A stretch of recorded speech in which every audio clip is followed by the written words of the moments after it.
Voici 10 minutes, le podcast des Français dans le monde, pour aider tous ceux qui se préparent, qui vivent ou qui rentrent de mobilité internationale, des parcours inspirants et des paroles d'experts. Je vais passer 10 minutes avec Cécile Reyes, autrice avec un nom de plume, RC Queens. 10 minutes, le podcast des Français dans le monde. françaisdanslemonde.fr. Direction Sydney en Australie avec deux invités donc, puisque il y a deux personnalités qui vont s'exprimer. D'abord, c'est Cécile qui est avec nous. Bonjour Cécile.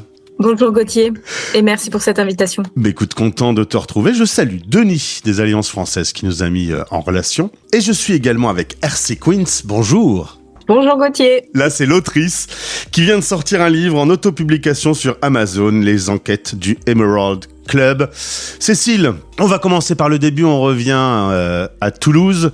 Tu es originaire de cette ville rose. Tu y penses souvent ?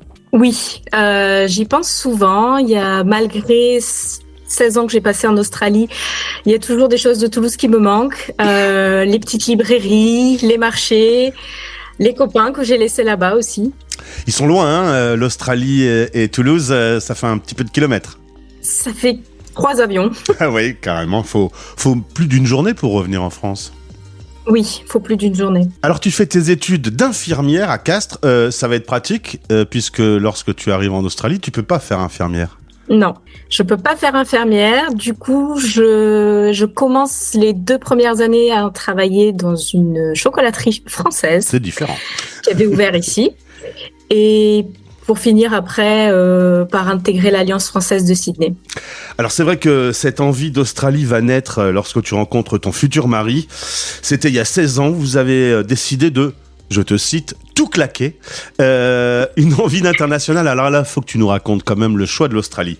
Toi, tu étais partante pour l'Amérique du Sud. Mon futur mari était partant pour les USA.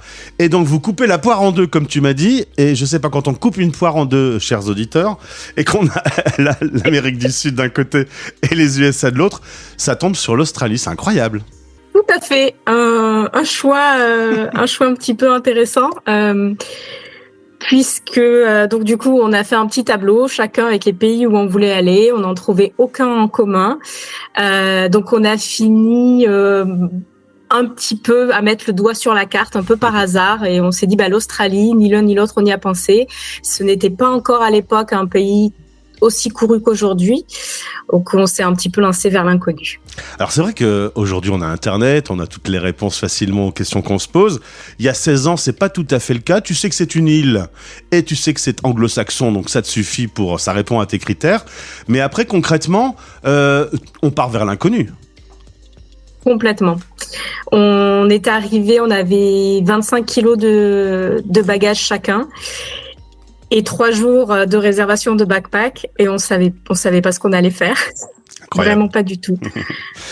C'est Sydney qui va être la ville retenue. C'est déjà en 2008 une ville qui sort de terre, qui est toute nouvelle, qui est pleine de dynamisme. Oui, c'est déjà ça. Pleine d'opportunités, effectivement, surtout pour des jeunes gens. On a vraiment eu la chance de pouvoir faire nos preuves. Une ville d'opportunités, vraiment. Alors, ton mari est ingénieur en informatique, un visa de 3 mois, une résidence permanente, aujourd'hui la citoyenneté. C'était pour 6 mois, ça fait 16 ans. Un petit bilan de parcours, ça se passe bien. Ça se passe très très très bien.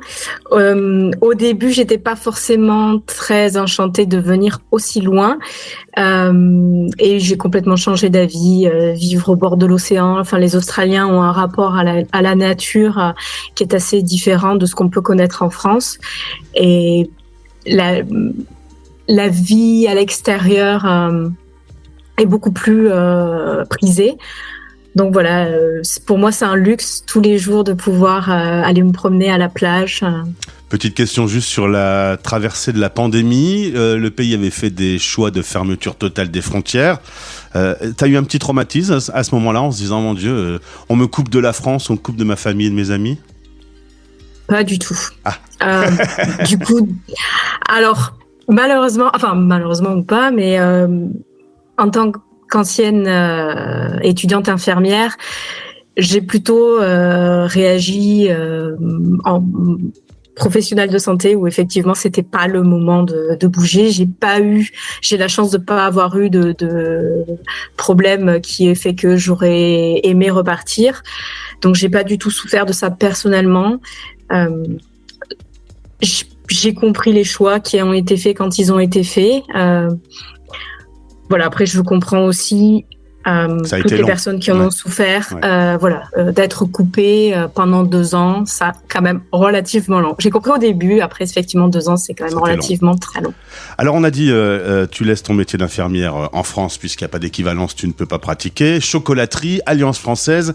Et puis arrivent les 40 ans. Alors, les 40 ans, on fait le bilan de sa vie. On se dit, mais dis donc, moi, mon rêve de départ, c'était d'être Hercule Poirot, Agatha Christie, de tenir un stylo, d'écrire des énigmes. Faut dire que depuis 2015, avec les Alliances françaises, tu organises des murder parties. Un petit mot sur ces trucs de fou que tu as organisés dans des lieux incroyables, 300 personnes, 25 acteurs, des endroits magnifiques. Ça t'a donné le pied à l'étrier de te lancer dans l'écriture?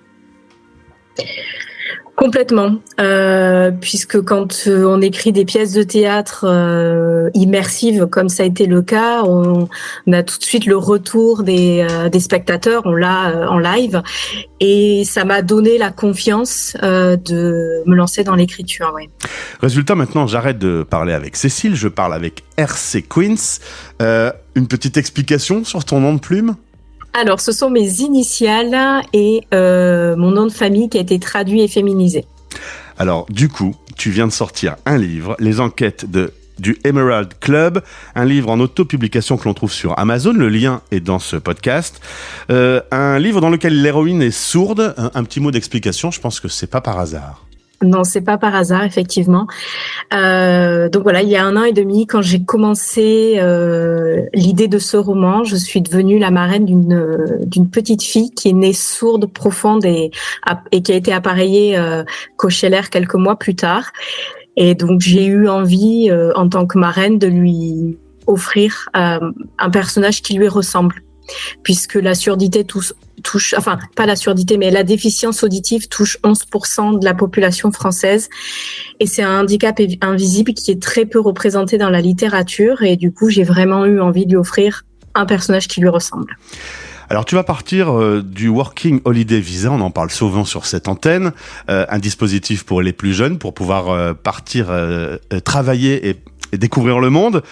Ça se fait énormément en Australie, sauf que là, dans ton histoire, dans ton livre, le Working Holiday Visa ne va pas se passer exactement comme prévu. Non, pas du tout. Ça va d'ailleurs désespérer les parents qui voient partir leurs enfants en Working Holiday Visa s'ils lisent le livre. Alors, ça va les rassurer d'un côté, puisqu'elle va trouver toutes les ressources nécessaires sur place. Mais effectivement, elle a cette envie d'ailleurs. Elle va découvrir les difficultés de l'arrivée à Sydney, difficultés pour trouver un travail, le prix des loyers, les difficultés de l'expatriation au final. Et en plus, la pauvre, elle va enfin décrocher son premier job et elle va retrouver sa cliente assassinée. Sa collègue va être soupçonnée et donc elle va décider de mener l'enquête pour la blanchir. Qu'est-ce qui va se passer par la suite? Tu vas écrire d'autres tomes, il y aura d'autres enquêtes. Ensuite, tu vas être publié par une grande maison d'édition, puis tu auras ta série sur Netflix. C'est comme ça que tu vois la suite des choses? Mais tout à fait. En tout cas, c'est tout le mal que je me souhaite. Ben, c'est tout le mal que je te souhaite aussi. Concrétiser ces rêves de pouvoir écrire un bouquin, qu'il sorte et qu'il soit livré au public, ça fait quoi? Enfin, j'étais très contente. Encore une fois, je l'ai écrit dans l'optique vraiment d'offrir un personnage qui lui ressemble à ma filleule. Donc, j'étais fière de ça, en fait. Plus que du livre, plus que de la sortie du livre, j'étais fière de ça. Voilà. Et ça va être effectivement une saga, puisque le tome 2 est en train d'être terminé et il devrait sortir pour fin septembre. Voilà. Bah écoute, c'était ma prochaine question, tu viens d'y répondre. On va donc suivre tes aventures. Merci beaucoup d'avoir répondu à nos questions. On trouve le bouquin, donc je l'ai dit dans le lien de ce podcast. on va garder contact. Du coup, tu vas nous raconter un peu comment tout ça va se développer dans le futur. On est d'accord que au niveau du couple, la vie à Sydney continue, pas de retour à Toulouse prévu? Alors, chaque année, on se dit, l'année prochaine, on rentre, c'est sûr. Donc, je ne sais pas. Bon, en tout cas, on va commencer un mois spécial sur le retour en France, hein, si vous voulez écouter les podcasts. Oui, alors. Sachant qu'on dira que c'est pas simple de revenir en France, notamment après 16 ans passés de l'autre côté du monde. Sûr. Eh bien, merci beaucoup d'avoir répondu, Cécilia, à ces questions. Et belle soirée, vu que la magie des fuseaux horaires fait que moi, je commence ma journée et toi, tu la termines.